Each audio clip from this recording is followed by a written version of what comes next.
ದೇವರ ನಮಗೆ ಸ್ತೋತ್ರವಾಗಲಿ. ನಾನು ಇವಾಗ ಜ್ಞಾನೋಕ್ತಿ 14ನೇ ಸಂಧಿಯಿಂದ 16ನೇ 40ರವರೆಗೆ ಓದ್ತಾ ಇದ್ದೀನಿ. ಜ್ಞಾನವಂತಿಯು ತನ್ನ ಮನೆಯನ್ನು ಕಟ್ಟಿಕೊಳ್ಳುವಳು, ಜ್ಞಾನಹೀನಳು ಅದನ್ನು ಸ್ವಂತ ಕೈಯಿಂದ ಮುರಿದು ಬಿಡುವಳು. ಸರಳ ಮಾರ್ಗಿಯು ಯೆಹೋವನಿಗೆ ಭಯಪಡುವನು, ವಕ್ರಿ ಮಾರ್ಗಿಯು ಆತನನ್ನು ಅಸಡ್ಡೆ ಮಾಡುವನು. ಮೂರ್ಖನ ಬಾಯಲ್ಲಿ ಗರ್ವವು ಅಂಕುರಿಸುವುದು, ಜ್ಞಾನಿಗಳ ತುಟಿಗಳು ಅವರನ್ನು ಕಾಯುವವು. ಎತ್ತುಗಳಿಲ್ಲದಿರುವಾಗ ಗೋಧಲಿಯು ಶುದ್ಧ, ಆದರೆ ಎತ್ತಿನ ಶಕ್ತಿಯಿಂದಲೇ ಬೆಳೆಯು ವೃದ್ಧಿಯಲ್ಲವೇ.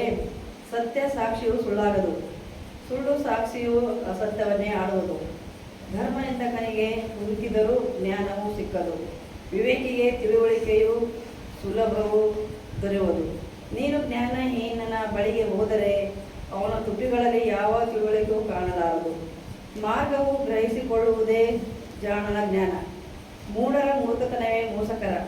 ಮೂರ್ಖರನ್ನು ಅವರ ದೋಷವೇ ಹಾಸ್ಯ ಮಾಡುವುದು, ಯಥಾರ್ಥವಂತರಲ್ಲಿ ದೇವರ ದಯೆ ಇರುವುದು.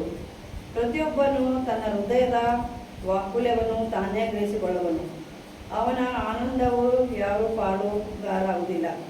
ದುಷ್ಟರ ಮನೆಗೆ ನಾಶನ, ಶಿಷ್ಟರ ಗುಡಾರಕ್ಕೆ ಏಳಿಗೆ. ಮನುಷ್ಯ ದೃಷ್ಟಿಗೆ ಸರಳವಾಗಿ ತೋರಿ ಬರುವ ಒಂದು ದಾರಿ ಉಂಟು, ಅದು ಕಟ್ಟ ಕಡೆಗೆ ಮರಣದ ದಾರಿ ಮಾರ್ಗವೇ.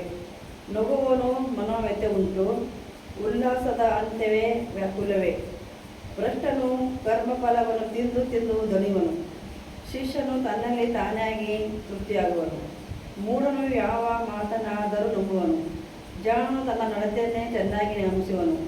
ಜ್ಞಾನಿಯು ಕೇಡಿಗೆ ಭಯಪಟ್ಟು ಓರೆಯಾಗುವನು, ಜ್ಞಾನಹೀನನು ಸೊಕ್ಕೇರಿ ಭಯ ಲಕ್ಷಿಸನು. ಮುಂಗೋಪಿಯು ಬುದ್ಧಿಗೇಡನು, ಪ್ರೀತಿಯುಳ್ಳನು ದ್ವೇಷಕ್ಕೆ ಪ್ರಾರ್ಥನು. ಮೂರ್ಖರು ಮೂರ್ಖತನಿಗೆ ಸ್ವಾಷ್ಟ, ಜಾಣರಿಗೆ ಜ್ಞಾನವೇ ಮುಕುಟ. ಕೆಟ್ಟವರು ಒಳ್ಳೆಯವರನ್ನು ಬಾಗುವರು, ದುಷ್ಟರು ಶಿಷ್ಟರ ಬಾಗಿಲಿಗೆ ಅಡ್ಡ ಬೀಳುವರು. ಆಮೇಲೆ